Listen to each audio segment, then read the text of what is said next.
E aí, pessoal dos elementos, aqui quem fala é Matheus Queiroz, criador do canal. Como é que vocês estão? Tudo bem? Bom, gente, estamos aqui em mais uma videoaula da playlist MDJP Aritmética Básica. E nesta videoaula nós iremos responder esta pergunta que é muito feita pelos alunos em sala de aula, que é o seguinte: por que racionalizar denominadores? Pessoal, quem ainda está um pouco perdido e não sabe o que é racionalizar denominadores, eu vou deixar uma videoaula disponível aqui no card que trata sobre racionalização, beleza? Mas, como eu acabei de falar, é uma pergunta que muitos alunos fazem e nós iremos respondê-la, beleza? Então, vamos lá. Bom, pessoal, antes de tudo, vamos recordar aqui de forma breve o que é que significa racionalizar um denominador. Bom, aqui nós temos essa fração 1 sobre raiz de 2. Raiz de 2 é um número irracional. Nós já estudamos isso em aulas anteriores. Então, racionalizar esse denominador significa a gente encontrar uma nova fração equivalente a essa, de modo que o denominador seja um número racional. Beleza? É daí que vem esse nome racionalizar, ou racionalização de denominadores. Na aula que eu pedi para vocês assistirem, eu explico bem direitinho como é que a gente faz para racionalizar o denominador. E tem diversos casos. Esse caso aqui é um dos casos bem simples, que nós iremos fazer aqui de forma bem rápida. Então, vê só. Nessa situação aqui, para a gente racionalizar, basta ver quem é o nosso denominador e multiplicar essa fração, multiplicar o numerador e o denominador por um número que está aqui no denominador. No caso, é o raiz de 2. Tá? Lembrando, pessoal, se fosse raiz de 5, raiz de 6, raiz de 7, a gente iria multiplicar, respectivamente, por esses valores, tá? Tanto o numerador quanto o denominador. Porque fazendo esse procedimento, olha o que é que vai acontecer. 1 vezes raiz de 2 é raiz de 2. Raiz de 2 vezes raiz de 2 é raiz de 4. Só que raiz quadrada de 4, a gente sabe que é quanto? A gente sabe que é 2.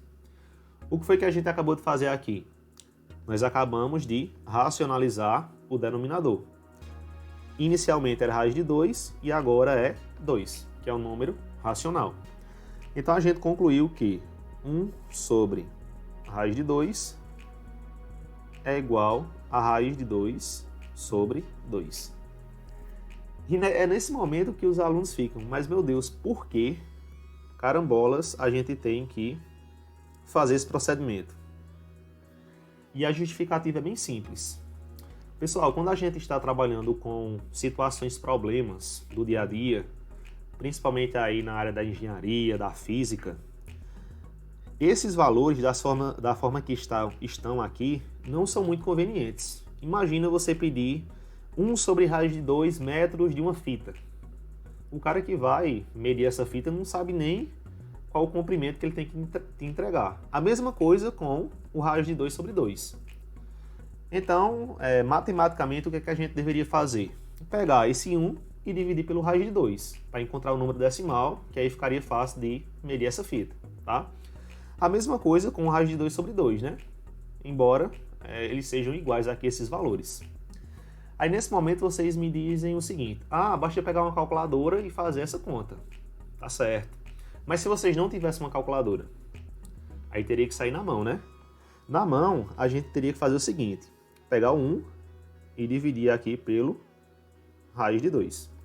Só que fazer essa divisão, 1 pelo raiz de 2, não dá dessa forma, a gente sabe. Então, o procedimento é encontrar uma aproximação para esse raiz de 2. Não é assim? Pessoal, recordando aí de aulas anteriores, raiz de 2 é igual a 1,4142. Tem infinitas casas decimais aí, né? Vamos colocar um reticência, certinho? Então, uma aproximação para o raiz de 2 seria 1,4142. Pronto, 4 casas decimais aí, tá excelente. Então, nós teríamos que pegar um papel, armar essa divisão e efetuá-la, tá? No caso do 1 sobre raiz de 2. Se a gente tivesse o raiz de 2 sobre 2, que é essa mesma fração aqui, só que escrita de uma forma diferente, ou seja, com o denominador racionalizado, nós teríamos que pegar o raiz de 2 e dividir por 2. Mais uma vez, nós teríamos também que pegar uma aproximação para esse raiz de 2, né?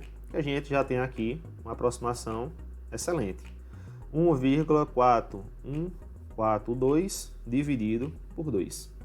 E é nesse ponto que vem a justificativa e a resposta para essa pergunta. Por que racionalizar denominadores? Pessoal, é muito mais tranquilo você dividir um número decimal por um número inteiro. É muito mais fácil, muito mais rápido do que o contrário. Do que você pegar um número inteiro e dividir por um número decimal. E é basicamente essa a justificativa do porquê que a gente tem que racionalizar denominadores. Tá? Aí muitos dizem ainda o seguinte: ah, mas nós temos atualmente as calculadoras, não é mais necessário racionalizar. De fato, isso é verdade. Porém, existe a questão cultural, pessoal. Nos vestibulares, nos concursos, no Enem, geralmente os denominadores eles vêm racionalizados. Então, querendo ou não, vocês têm que aprender essa técnica de racionalização para encontrar a fração desse modo aqui, tá? Porque algumas vezes você chega na resposta correta, só que a resposta está escrita de uma forma diferente. E essa forma diferente é apenas o processo de racionalização, certinho? Então, querendo ou não, a gente tem que aprender ainda essa técnica de racionalizar. Quando culturalmente isso for deixado de lado, aí a gente não precisa mais aprender a racionalizar, tá? Professor, ainda não acredito no senhor que essa primeira continha é mais complicada do que a segunda. Ainda não me convenci disso. Pessoal, vamos fazer aqui ao lado um exemplo particular, tá? Pegando uma aproximação um pouco pior do raiz de 2 para vocês verem os cálculos.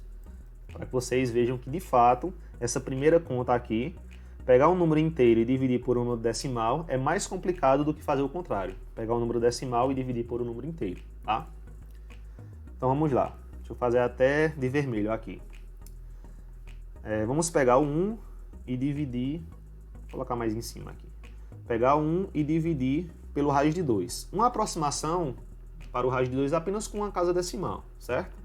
Então, 1,4 é uma aproximação para o raiz de 2. Vamos realizar aqui essa divisão, certo? Bom, qual é o primeiro passo aqui? O primeiro passo é igualar o número de casas decimais, certo? Então, esse 1 eu posso enxergá-lo como 1,0, beleza? Então, fica 1,0 dividido por 1,4. Igualei o número de casas decimais, esqueço a vírgula. Então, eu fico com 10 dividido por 14, tá? Eliminei a vírgula. 10 não divide por 14. O que é que a gente tem que fazer? Acrescentar um zero aqui, no dividendo, e 0 e vírgula no quociente. Então, fica 100 dividido por 14. 100 dividido por 14 dá por 7. 7 vezes 14 dá 98. 98 para 100, resto 2. 2 não divide para 14. Novamente, coloco um zerinho aqui, fica 20 dividido por 14, dá por 1, né? Então fica 1 vezes 14, 14, para 20, resto 6.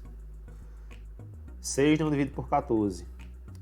Acrescento um zero, vou mudar aqui a cor. Acrescento um zero novamente aqui, fica 60 dividido por 14, que dá por 4. 4 vezes 14, 56, para 60, resto 4, né, pessoal? Vamos parar por aqui, só que a gente sabe que esse procedimento de divisão sucessivas poderiam continuar, tá? Vamos colocar até uma reticência aqui. Então, vê o que foi que a gente fez. Pegou 1 e dividiu por 1,4. O resultado foi 0,714 reticência. Beleza? Vamos fazer o segundo caso agora para vocês verem a diferença em termos de praticidade. Bora lá. Nós temos que pegar agora uma aproximação para o raiz de 2. Vamos pegar a mesma aproximação. No caso é 1,4. E dividir por 2, né? Primeiro passo, igualar o número de casas decimais. esse 2 posso enxergá-lo como 2,0 e igual é o número de casas decimais, esqueço a vírgula. Então eu fico com 14 dividido por 20. Bom, 14 não divide por 20, então eu acrescento o 0 aqui no dividendo, 0 e vírgula no quociente. Bom, 140 dividido por 20, isso dá quanto? Dá 7, né? 7 vezes 20, 140, para 140, resto 0. E acabou a divisão. Qual foi mais rápido e mais prático, pessoal? Com certeza, esse segundo caso. E agora talvez vocês confiem em mim. Dividir um número decimal pelo número inteiro é mais rápido e mais prático do que pegar o número inteiro e dividir por um número decimal. Nesse segundo caso, inclusive, a gente encontrou uma divisão exata, né? Olha só. Então, essa é uma justificativa muito forte do porquê que a gente tem que racionalizar denominadores. Outra justificativa é o seguinte. Quando você tem uma aproximação para um número e coloca essa aproximação no divisor, isso impacta muito no resultado. Uma diferença pequena de aproximação no divisor impacta de forma significativa o teu resultado, o teu quociente na divisão. Já o contrário, quando você tem uma aproximação no dividendo, isso não impacta de forma tão significativa assim no teu quociente, no teu resultado. Isso se justifica quando a gente vê aqui quanto que vale o valor, né, dessas duas frações, que na verdade é o mesmo, que é 0,7071 reticência. Esse valor aqui, que é o valor exato dessas duas frações, está mais próximo de quem? Do 0,714 ou do 0,7? Com certeza mais perto aí do 0,7. Então, além dessa segunda continha aqui ser mais prática e rápida, ela é uma aproximação melhor para o valor real. Beleza? Bom, pessoal, essa daqui foi a nossa videoaula, tá? Se vocês ficaram com alguma dúvida, deixa a dúvida aí nos comentários, que a gente tenta explicar de uma forma melhor. Se teve alguma coisa nessa videoaula que agregou no teu conhecimento, deixa teu like aí, compartilha com um amigo, se inscreve no canal se ainda não for inscrito e aguardem as próximas aulas. Valeu, pessoal, e até mais!